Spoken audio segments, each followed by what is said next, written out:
Movie की शुरुआत में हम कुछ फोटोज को देखते हैं, जिसे देखकर हमें पता चलता है कि कुछ दिन पहले बहुत सारे आदमी अचानक से गायब हो जा रहे थे, जिनकी मिसिंग रिपोर्ट पुलिस के पास सबमिट कर दी गई है। इसके बाद जंगल में हम एक क्रीपी फेस वाले आदमी को देखते हैं, जो कि एक लड़की की डेड बॉडी को घसीटता हुआ अपने घर ले जा रहा होता है। दरअसल इस आदमी का नाम डैनी होता है, जो कि एक कातिल फैमिली का मेंबर होता है। ये कातिल फैमिली अपने आसपास के सभी लोगों को मारकर उनकी डेड बॉडी को गायब कर देती थी। खैर, अब रास्ते में जब डैनी उस लड़की की डेड बॉडी को लेकर जा रहा होता है कि तभी उसे कुछ पुलिस की गाड़ियां दिखाई देती हैं, जो कि उसके ही घर की तरफ जा रही होती हैं। इसके बाद हम देखते हैं कि शेरिफ अपनी पूरी पुलिस फोर्स के साथ उसके घर पर पहुंच चुका होता है। ये उनके घर को चारों तरफ से घेर लेते हैं, ताकि इस बार वो यहाँ से बचकर ना भाग पाए।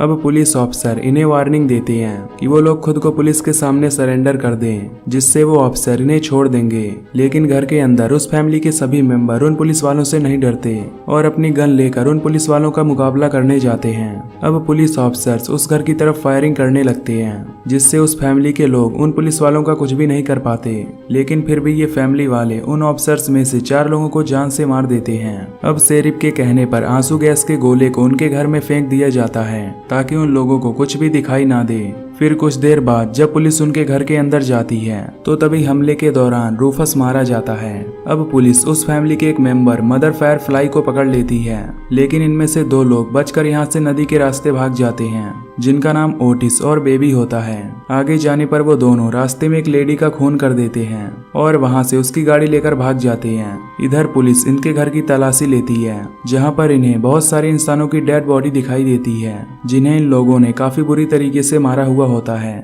साथ ही कुछ बॉडी पार्ट फ्रिज के अंदर भी रखे हुए होते हैं। पुलिस को इस घर के बेसमेंट में बहुत सी बॉडी सड़ी हुई मिलती हैं। अब और रिसर्च करने के बाद ऑफिसर रे को उस घर में एक स्क्रैप बुक मिलता है, जिसमें कुछ लोगों की फोटोज थी। इस स्क्रैप बुक में हम उस स्कॉल्डिंग की फोटो को भी देखते हैं, जिसे देखकर जॉन उसे पहचान जाता है, क्योंकि बहुत समय पहले से ही स्कॉल्डिंग एक क्रिमिनल रह चुका था। अब शेरिफ स्कॉल्डिंग और उसके साथ बेबी और ओटिस को ढूंढने के लिए कुछ ऑफिसर्स को भेज देता है। इधर स्कॉल्डिंग एक लेडी के साथ होता है, जो कि एक प्रोस्टिट्यूट होती है। तभी उसे एक कॉल आता है, जो कि बेबी का होता है। इससे हमें पता चलता है कि स्कॉल्डिंग बेबी का फादर है और बेबी का भाई ओटिस है। यहाँ बेबी अपने फादर को बताती है कि वो उस जगह से जितना जल्दी हो सके वहाँ से निकल जाए, क्योंकि पुलिस को सब कुछ पता चल गया है, इसलिए वो इन सबको ढूंढ रही है। ये सुनकर स्कॉल्डिंग वहाँ से भाग जाता है। अब हम एक आदमी को देखते हैं, जिसका नाम चार्ली होता है। चार्ली एक प्रोस्टिट्यूशन का बिजनेस करता है। फिर उसे एक कॉल आता है, जो कि स्कॉल्डिंग का होता है। दरअसल चार्ली स्कॉल्डिंग का बेस्ट फ्रेंड होता है, इसलिए स्कॉल्डिंग चार्ली से कहता है कि वो उसके पास आ रहा है, क्योंकि पुलिस उसे ढूंढ रही है। वहीं दूसरी तरफ ओटिस और बेबी एक मोटल की तरफ जाते हैं। यहाँ एक बैंड ग्रुप था। उस बैंड ग्रुप का हेड रॉय और उसकी वाइफ ग्लोरिया होती है। साथ ही एडम और उसकी वाइफ बैंडी और जिमी भी इस ग्रुप का मेंबर होता है। अब जिमी कुछ खाने के लिए यहाँ से चला जाता है, जिस दौरान बेबी रॉय को अपनी बातों से फंसाती है। इसके बाद ओटिस पीछे से आकर रॉय को पकड़ लेता है। फिर वो उसे रूम नंबर 2 में लेकर जाता है।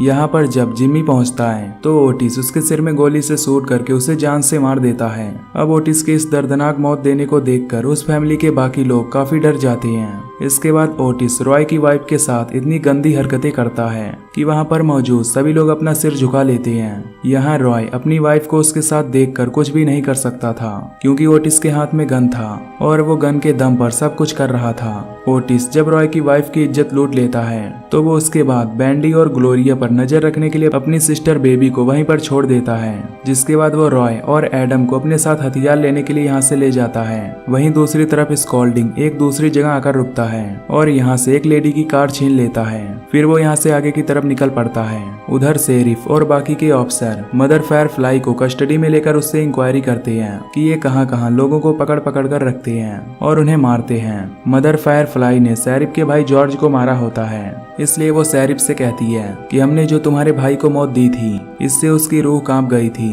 वो उनसे मौत की भीख मांग रहा था। शेरिफ ये सुनकर खुद पर काबू नहीं कर पाता, इसलिए वो मदर फायरफ्लाई का गला दबाकर उसे मारने की कोशिश करता है। पर शेरिफ के साथ के बाकी ऑफिसर उसे ऐसा करने से रोकते हैं, क्योंकि अभी उससे और भी कुछ जानना होता है। अब शेरिफ अपने ऑफिस में बैठा होता है, जहाँ उसे एक नाइटमेयर आता है।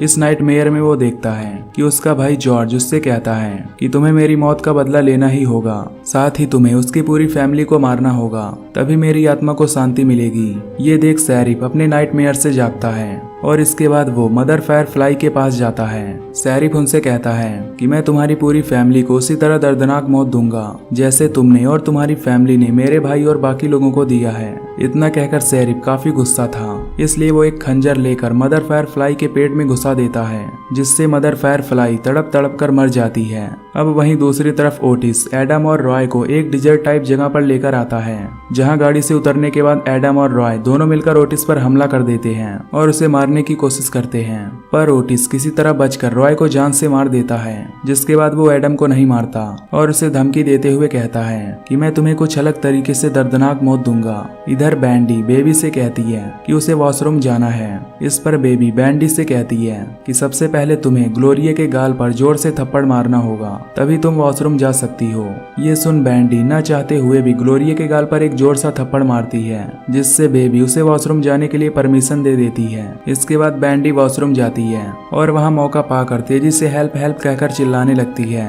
ये सुनकर बेबी उस पर काफी गुस्सा होती है, जिसके बाद बेबी वॉशरूम के पास जाकर उसे ऐसा चिल्लाने से मना करती है। साथ ही बेबी कहती है कि अगर उसने उसकी बात नहीं मानी तो वो उसे जान से मार देगी। इसी बीच मौके का फायदा उठाकर ग्लोरिया बेबी की गन उठा लेती है, जिसे वो उसके पास ही छोड़कर चली आई थी। फिर वो बेबी को गन पॉइंट पर लेकर उसे उसके हाथ को ऊपर खड़ा करने के लिए बोलती है, लेकिन तभी बेबी अपने पास रखे खंजर को निकालती है और उसे सीधा ग्लोरिया के सीने में मार देती है, जिससे ग्लोरिया को काफी ज्यादा ब्लीडिंग होने लगती है और वो नीचे गिर जाती है। इसके बाद बैंडी वॉशरूम से बाहर आती है और वहां से बाहर भाग जाती है। दौड़ते हुए आगे जाने पर वो एक आदमी से टकरा जाती है और ये आदमी कोई और नहीं बल्कि स्कॉल्डिंग होता है। वो उसे पकड़ लेता है और अंदर लेकर जाता है, जिसके बाद स्कॉल्डिंग बेबी से पूछता है कि ओटिस कहाँ पर है। इसके कुछ देर बाद वहाँ पर ओटिस भी आ जाता है, जो एडम का चेहरा पहना हुआ होता है। दरअसल ओटिस ने एडम को मारकर उसके चेहरे की खाल निकाल ली थी और यही वो अलग तरीके की मौत थी जो ओटिस ने एडम को दी थी। इसके बाद ये लोग बैंडी को उसके हस्बैंड एडम की खाल पहनाकर यहाँ से चले जाते हैं। कुछ देर बाद यहाँ रूम क्लीन करने वाली लेडी आती है, जहाँ उसे वॉशरूम में ग्लोरिया और जिमी की डेड बॉडी दिखाई देती है और वहाँ दीवालों पर खून से लिखा हुआ था। ये देखकर वो एकदम से डर जाती है और वहाँ से भागने लगती है। फिर उसे वहीं पर बैंडी भी मिलती है, जिसे देख वो और भी ज्यादा डर जाती है और यहाँ से भाग जाती है। इसके बाद बैंडी यहाँ से अपनी जान बचाने के लिए सड़क की तरफ भाग रही होती है। तभी रास्ते में एक ट्रक आती है और उसे कुचल कर मार देती है, जिससे बैंडी की ऑन द स्पॉट मौत हो जाती है। अब यहाँ पर पुलिस पहुंच जाती है, जिनके साथ ऑफिसर बैडल भी होता है। यहाँ पर ऑफिसर बैडल उस रूम क्लीन वाली लेडी को 3 लोगों की फोटो दिखाता है, जो उन्हीं 3 लोगों की होती है। अब ऑफिसर उससे इन तीनों के बारे में पूछते हैं कि क्या उसने इन लोगों को देखा है, पर उस लेडी ने उन्हें नहीं देखा होता है, इसलिए वो साफ मना कर देती है। जिसके बाद ऑफिसर बैडल 2 हंटर के पास जाता है, जिनका नाम रैंडो और बिली होता है।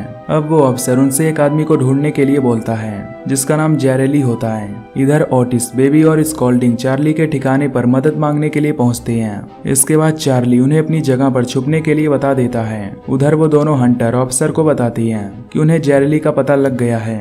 उधर ऑफिसर चार्ली का रास्ता रोक लेता है और उससे कहता है कि तुम उन क्रिमिनल फैमिली को मेरे हवाले कर दो, नहीं तो तुम्हारे लिए बहुत बुरा होगा। दरअसल ऑफिसर को पता होता है कि वो फैमिली चार्ली के पास ही है, इसलिए वो चार्ली को धमकी भी देता है कि अगर उसने ऐसा नहीं किया तो वो उसे जान से मार देगा। इसके बाद चार्ली अपनी जान बचाने के लिए ऑफिसर की मदद करने के लिए रेडी हो जाता है। अब हम ऑफिसर बैडल को देखते हैं, जो बिली और रैंडो से मिलता है। फिर ये लोग उसी रात अपने द्वारा बनाए गए प्लान को अंजाम देने वाले थे।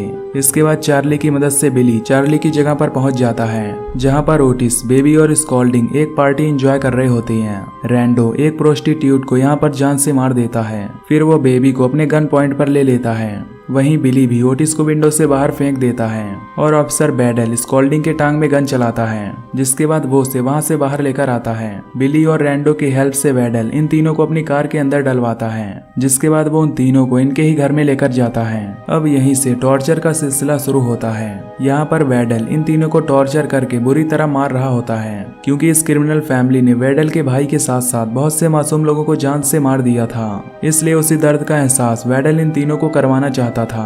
कुछ देर बाद वेडल बेबी को यहाँ से भगा देता है और वो चाहता था कि बेबी यहाँ से जान बचाने के लिए भागे। वहीं वो सब उन दोनों को वहीं बांधकर उस घर में आग लगा देते हैं, जिससे वो दोनों वहीं पर मर जाते हैं। इसके बाद वेडल एक कुल्हाड़ी लेकर बेबी के पीछे भागता है। अब वेडल बेबी को मार पाता कि तभी पीछे से एक आदमी आ जाता है जो उस ऑफिसर का गला तोड़ देता है, जिससे ऑफिसर की मौत हो जाती है। दरअसल इसका नाम टोनी होता है। अब बेबी टोनी को बताती है कि उसका घर जल रहा है, जिसमें ओटिस और स्कॉल्डिंग एक चेयर में बंधे हुए हैं। इसके बाद टोनी घर के अंदर जाकर ओटिस और स्कॉल्डिंग को बचा लेता है और इन्हें इस घर से बाहर लेकर आता है।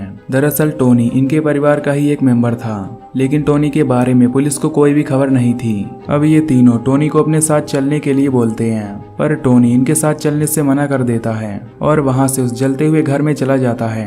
अब ये क्रिमिनल फैमिली वहां से गाड़ी लेकर निकल जाती है। आगे जाने पर रास्ते में बहुत से पुलिस वाले इन्हें पकड़ने के लिए खड़े होते हैं और उन पुलिस की सारी गन इन क्रिमिनल फैमिली की तरफ तनी हुई थी। ये देखकर ये तीनों यहाँ से गाड़ी चलाकर भागने की कोशिश करते हैं, पर पुलिस वाले इन पर गोलियां चलाकर इन्हें शूट करने लगते हैं, जिससे कुछ देर बाद इन क्रिमिनल फैमिली की मौत हो जाती है। दोस्तों, दरअसल ये फैमिली एक डेविल थी जिसने अनगिनत बेगुनाहों को मार डाला था और इस फैमिली के अंत के साथ ये मूवी यहीं पर खत्म हो जाती है। तो दोस्तों, अगर आपको ये एक्सप्लेनेशन पसंद आई हो तो वीडियो को लाइक और चैनल को सब्सक्राइब कर देना।